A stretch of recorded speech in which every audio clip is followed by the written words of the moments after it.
Throughout this Evo-Ed series, we've been looking at cancer, specifically breast cancer, how and why it forms. And while something like breast cancer is incredibly difficult for anyone to grapple with, the good news is that breast cancer tends to be one of the more treatable cancers. In this video, we'll take a look at 3 standard approaches when it comes to treating breast cancer: surgery, radiation, and chemotherapy.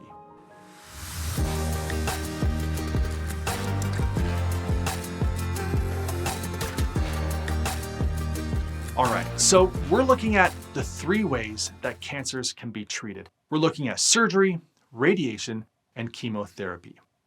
Often, the analysis of how far along a cancer has progressed can inform what treatments are pursued and to what extent. Cancers are classified with 3 criteria. First, there's the size of the tumor. T0 is where there's no evidence of the tumor per se. If there is a tumor, then it can be classified as T1, T2, T3, or T4, depending on the tumor size and location. Next is whether or not the cancer involves the lymph nodes. Lymph nodes are specialized clusters of cells around the body that are part of the lymphatic system. They play a critical part of the immune system and are comprised of specialized white cells known as B cells and T cells. These cells are used to fight infections, deal with viruses, foreign bacteria, parasites, and so on.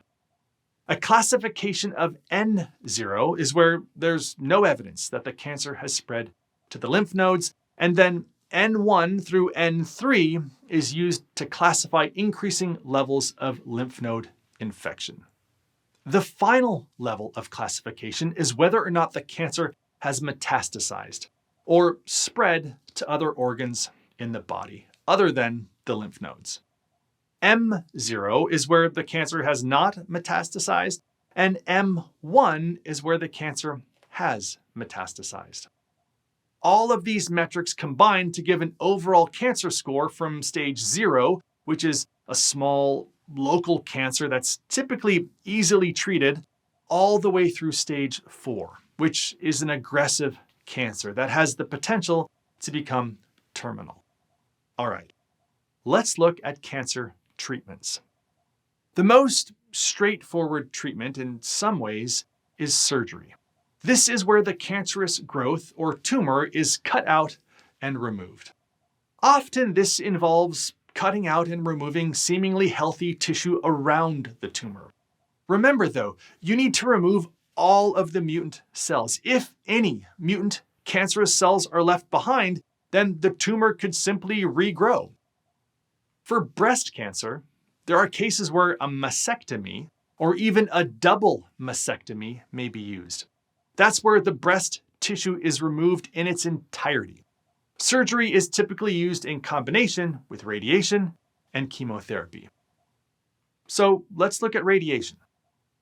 All right, this is also somewhat straightforward. Here, the precise place within the body that was affected by cancer is bombarded with radiation. The radiation induces mutations in the cancerous cells that ultimately results in apoptosis. Even though the radiation is used in a very targeted way, it still impacts the healthy cells in the vicinity of the cancerous growth. Multiple radiation treatments are used, and it can typically be quite painful, resulting in radiation burns to the skin. Another way that radiation can be administered is via radioactive pellets or radioactive beads. These present a different form of radiation treatment. These pellets or beads are implanted adjacent to the cancerous growth. Over time, as the cancer is exposed to low-level but consistent radiation that's being emitted from these beads, the cancerous cells experience damaging mutations that lead to apoptosis and hopefully the eradication of the tumor. The final form of cancer treatment is medication or chemotherapy. Before we get too far, it's important to note that there's no single method of chemotherapy. Chemotherapy is literally short for chemical therapy, and there are many types of chemical regimens that can be used to treat cancer. This is often used in conjunction with surgery and radiation, but it's also used for some cancers that are more regionalized, like lymphoma, which is a cancer of the lymphatic system, or leukemia, which is the cancer of the blood. Essentially, chemotherapy works by inducing a chemical into the bloodstream that will disrupt cell division. Drugs for this can include a class of molecules known as nitrogen mustards, which can cause cross-linking to occur within DNA strands, or fluorouracil, which disrupts DNA pairing, or cisplatin, which causes DNA strands to cross-link, which disrupts replication, and so on. The introduction of pretty much any of these molecules will disrupt cellular processes to the point where cell division can't occur accurately enough. At that point, cellular controls that are naturally in place simply initiate apoptosis. This means that any rapidly dividing cells, like cancer cells or cells that are responsible for hair or fingernail growth, they get killed off. The good news is that cells that are responsible for hair growth or fingernail growth typically regenerate. Hormone therapy is another type of chemical intervention for cancer treatment. Now, sometimes you'll find hormone therapy treatments talked about under the broad banner of chemotherapy, and sometimes not. Hormone therapy treatments are fundamentally different in that the goal is not necessarily to damage cells to the extent that apoptosis is initiated. Instead, the goal of hormone therapy is to inhibit proteins that might be playing a role in the rapid division of cells.